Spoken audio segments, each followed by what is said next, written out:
ప్రభాకర్ రావుకు proclaim notice అంటూ చూస్తున్నాం. సో ఫోన్ ట్యాపింగ్ కేసులో జారీ చేసిన నాంపల్లి కోర్టు జూన్ 28 లోపు హాజరు కావాల్సిందే, లేకుంటే అఫెండర్గా ప్రకటించే ఛాన్స్ అంటూ చూస్తూ ఉన్నాం.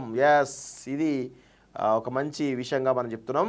సో ఫోన్ ట్యాపింగ్ కేసులో ప్రధాన సూత్రధారి అయిన ఎస్ఐబి మాజీ చీఫ్ ప్రభాకర్ రావుకు నాంపల్లి కోర్టు బుధవారం ప్రొక్లెయిమ్ నోటీసు జారీ చేసింది. జూన్ 28 లోపు కోర్టు ఎదుట హాజరు కావాలని సూచించింది, లేకుంటే అతన్ని ప్రొక్లెయిమ్ అఫెండర్ ప్రకటిత నేరస్తుడిగా ప్రకటించాల్సి ఉంటుందని నోటీసులో పేర్కొన్నారని పోలీసులు తెలిపారు. ఆ తర్వాత కోర్టు ఆదేశాల మేరకు ప్రభాకర్ రావు ఆస్తులు జప్తు చేసే అవకాశం ఉంటుందని వెల్లడించారు. కాగా ఈ నోటీసును పోలీసులు గురువారం ప్రభాకర్ రావు ఇంటికి వెళ్లి అంటించి బహిరంగంగా అనౌన్స్ చేయనున్నారు.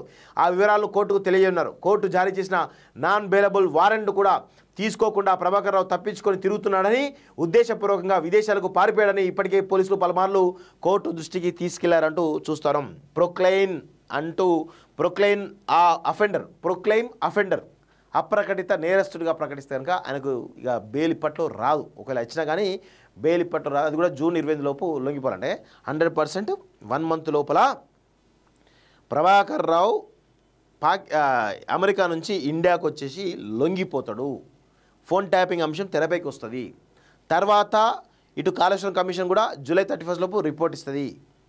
కవిత పార్టీ పెట్టబోతుంది.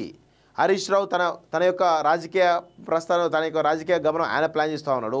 ఇట్లా బీఆర్ఎస్ పార్టీ కుక్కలు చింపిన విస్తరి కాబోతుంది.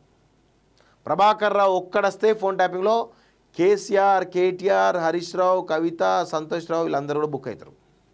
ఇవన్నీ కూడా జరగబోతున్నాయి. చాలా రాబోయే 6 నెలలు తెలంగాణ రాజకీయాల స్వరూపాలనే మారుస్తాయి. తెలంగాణ రాజకీయాల్లో పెను సంచలనాలు నమోదవుతాయి. అది 100% రాసి పెట్టుకోండి.